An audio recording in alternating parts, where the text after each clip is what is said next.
Hello বন্ধুরা, আমার একটা নতুন ভিডিওতে তোমাদের জানাই ওয়েলকাম। তা আজকে বৃহস্পতিবার, সকাল সকাল স্নান পুজো সেরে চাটা খেয়ে রান্নাঘরে ঢুকে গেছি। আর বৃহস্পতিবার মানে আমাদের ছুটির দিন।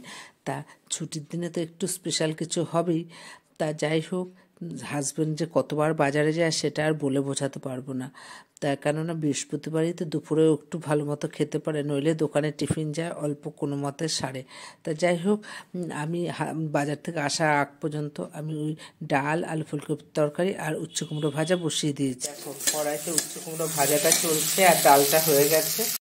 তা আর একবার বাজার দিয়ে গেল, এই যে ট্যাংরা মাছ এনেছে, কেটেই এনেছে, আমি নুন হলুদ মাখিয়ে নিয়েছি। আর সিম আলু বেগুন দিয়ে বড়ি দিয়ে ঝোল খাবে, তা সেগুলোও কেটে নিয়েছি। আর একটা প্যাকেটে মাছ এখনও খুলিনি, এই যে খুলছি দেখো।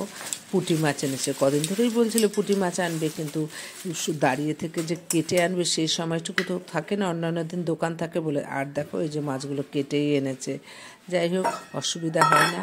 আর এবার একটু চিকেন, ছুটির দিন মানে তো একটু মাংস হবেই মাছের সাথে। তাই যে চিকেন বলেছি অল্প করে আনতে, আর এই যে আলুটাও কেটে নিয়েছি, চিকেন করব।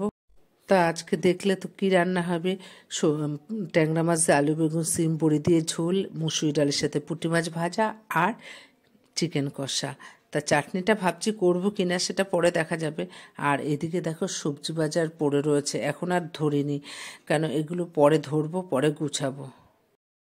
তা বন্ধুরা, ভিডিওটা কেমন লাগলো একটু লাইক কমেন্ট করে পাশে থেকো, ভালো থেকো, সুস্থ থেকো।